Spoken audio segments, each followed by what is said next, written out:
BayLisia Ewing in the morning, yeah. I am your host, BayLisia Ewing, continuing with our ABR Life concept where we will be moving on to Lesson 2. I hope you applied the principle from Lesson 1, pack your bags mindfully. I hope you all wrote the ABR and placed it on your mirrors, looked at it every day and got yourselves ready, your minds ready for your next opportunity. ABR lesson number 2. In last week's ABR lesson, I spoke about packing your bags mindfully. I shared that we must be careful what we put in our minds when we desire change, whether you seek change in career, relationship, or you are dreaming of starting a business, whatever it is. We wrote the letters ABR, always be ready, and placed it on our mirrors as a reminder that we must ready ourselves mentally and physically for our opportunity. This week in Lesson 2, let us evaluate what you've packed so we know you are going on vacation, which represents your destination. In packing your bag, there has to be the process of evaluation.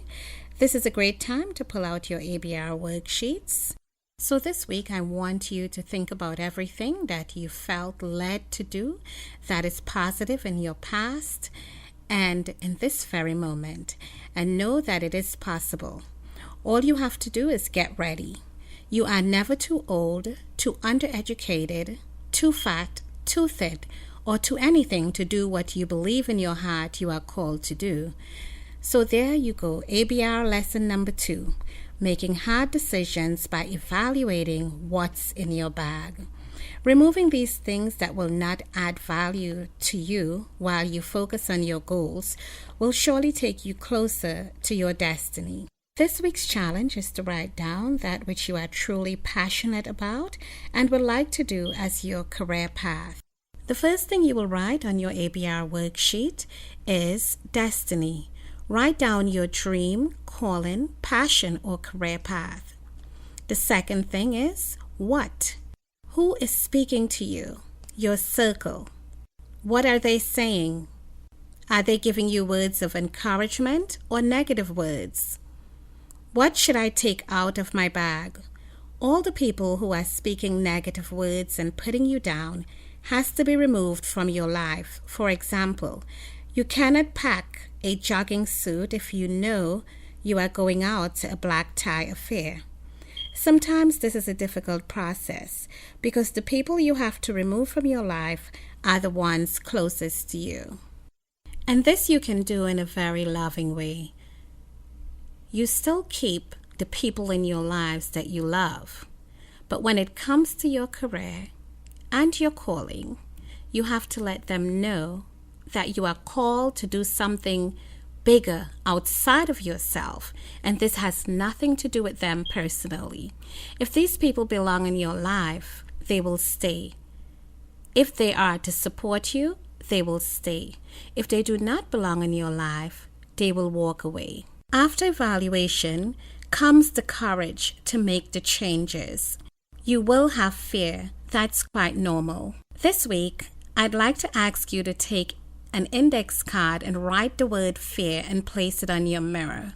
And every morning when you wake up, you face that fear courageously. Mark Twain said, "Courage is resistance to fear, mastery of fear, not the absence of fear." And that is this week's ABR lesson. Always be ready. Well, it's that time. It's time for Letters from the Heart. Our first letter is from Letitia from Fayetteville, Georgia, who has requested that we do not use her last name. She says, "Dear BayLisia, I'm a single mother of 5 children, 2 to 12. I am not Caribbean American, but I was married to a Caribbean man, of which I will not say which Caribbean country he's from. My ex-husband and I were together for 16 years. And he one day just walked on out the door and left the children and I behind. I never worked one day in my life because he did not want me to work. I stayed at home with the children, homeschooled them, and took care of the home and attended to all my husband's needs. Even though I receive child support, I am now a project of the state as I depend on them for food, clothing, and shelter for my children and myself. I want to do something different, but I don't know what. Before I met my husband, I used to do catering for everyone I knew and made a fair amount of money doing this. But this was 16 years ago. I still like cooking and would like to do this again.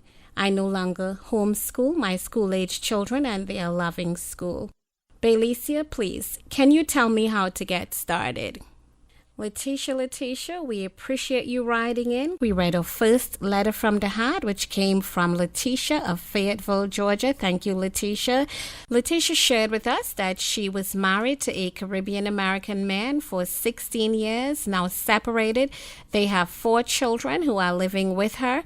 Letitia is a welfare recipient and wants to start her own catering business because she loves to cook and wants to do something different. Letitia, I must say I want to commend you on sharing your very private will with our listeners and myself. I am certain that there are many other women like you listening and possibly men who can benefit from your letter. Your letter is very touching to me, and I must let you know that your situation is not a unique one, but it is definitely one that is important. The thing that I like about your attitude in this letter, Letitia, is that you said, I want to do something different. When a person has done the same thing day in and day out, and is getting the same results day in and day out, and there is no shift in their mental being or thinking, it is surely a sad thing. So I'm very happy that you're thinking of doing something different. When you do not want to do something different, but you accept where you are, it is called a plateau. Letitia, thank you for sharing this, because we all hit plateaus. Businesses big and small get stuck in one place during the growth process, and there is no difference in the lives of individuals like you and I. The first thing I tell people who desire change is to make notes, not just mentally, but make physical notes. If you listened to our ABR lesson last week, you will remember I taught our listeners how to pack their bags mindfully. You know that you are traveling from one level to another. So now you have to use your notebook, write down your destination and all the steps needed to get you there. I am your host, BayLisia Ewing. Remember to subscribe to my YouTube channel and tell your friends and family that they can catch up on all the past ABR lessons. It's BayLisia Ewing in the morning, yeah.